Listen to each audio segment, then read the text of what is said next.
Welcome to PWE Music. I'm Dr. Patrick Engler, and today we're going to be continuing our solo series with Henri Rabaud's Solo de Concours. In this second part, we're talking about measures 15 to 39, the Largo section of the solo. So, without further ado, let's jump into it. So the first thing we'll notice as we jump into this section is we have a lot of small subdivisions. 30-second notes, 30-second note triplets, 64th notes, and that can be daunting to look at first, but once we dive in and figure out what's going on, it's really not too bad. So first we'll look at our tempo. Largo, 8th note equals 63. So already by counting the 8th note, we have a little bit different frame of reference for these smaller subdivisions than we would if we were using quarter note for a beat.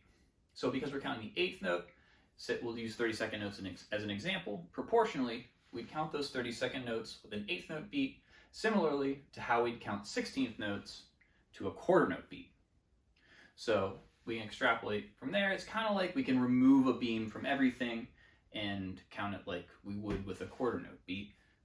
It's just a different frame of reference. Since all our subdivisions, as we keep going down the ladder, we just split in two, same proportions. It's just a little bit more difficult to look at when we have more beams and flags.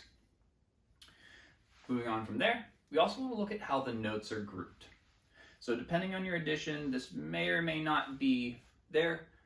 Hopefully it is. But in this edition, all of our material is grouped in the span of an 1/8 note's worth of time.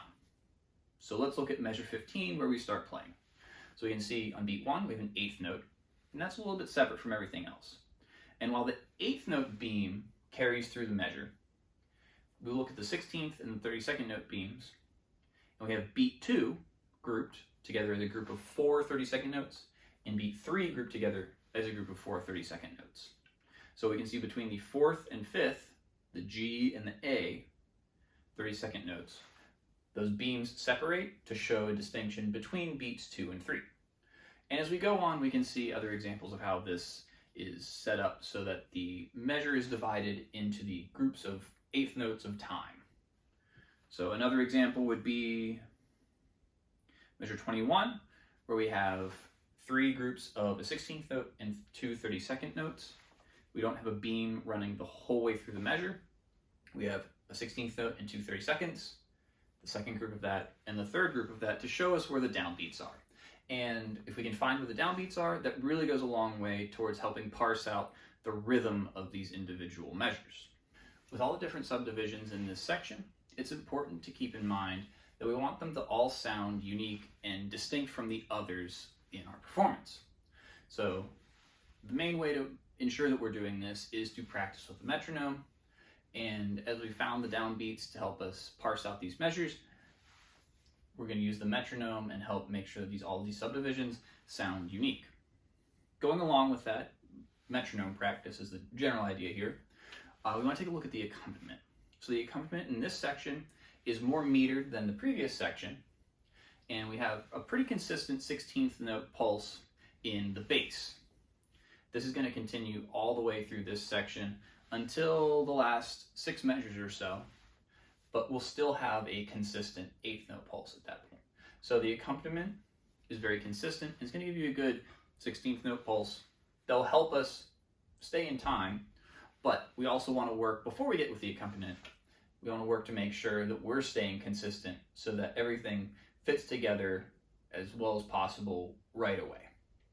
So to sum it up, we want to practice with the metronome to make sure that we're getting all these subdivisions sounding unique and not blending and kind of becoming too similar. We want to practice with the metronome so that we're making sure that we're staying with the accompaniment. And then if we have a good solid rhythmic feel, we can feel the meter of this section, when we want to go kind of off on and use rubato a little bit to help spice it up, we can get back to where we're together with the accompaniment a little bit easier if we have that good rhythmic sense from practicing with the metronome. One of the pitfalls of slower, more expressive sections like this, and especially when they start soft as this section does, is to play too soft throughout. So we aim for volume to be our main determining factor, and this tone ends up being a little bit thin.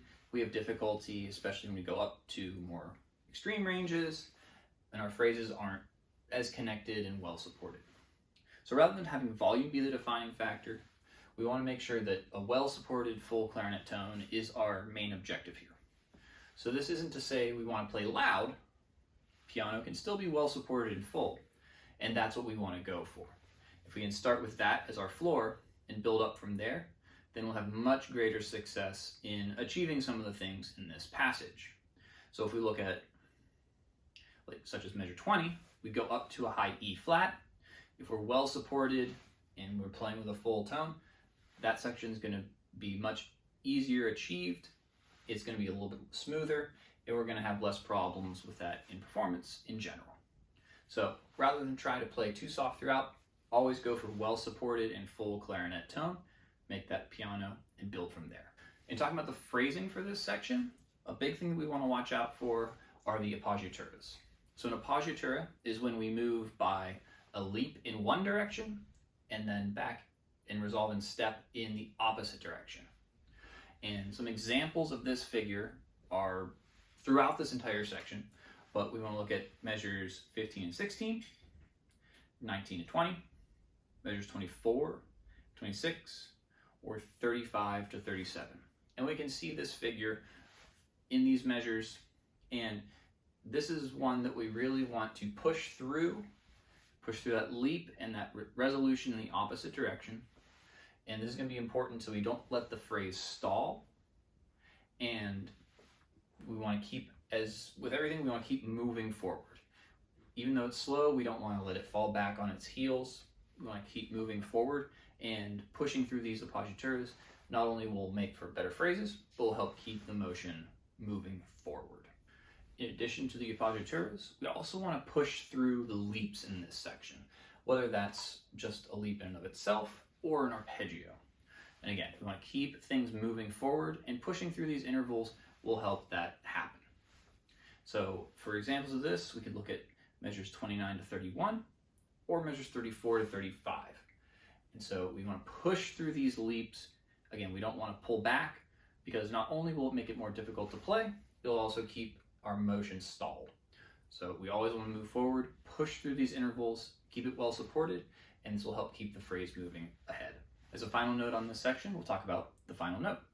So after the Largo, we go into the Allegro, and this is a pretty abrupt change from the slower tempo to a faster one, and from a softer dynamic into a larger one.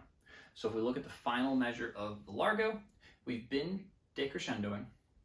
We have a much bigger subdivision here, quarter notes and eighth notes, compared to the much smaller ones we've been dealing with previously. So the motion has slowed. And on the 2/16 notes on beat 3 in the clarinet part, we really want to place these and work with the accompaniment to land on that Allegro, nice and strong and together, since we're going from soft and slow to loud and faster. That about does it for this section, part 2. The Largo, measures 15 to 39. We'll keep up and go ahead with the Allegro in the next video. And if you haven't, go back and check out the video on the intro, the section prior to this one. As always, thanks for watching. We'll catch you in the next video.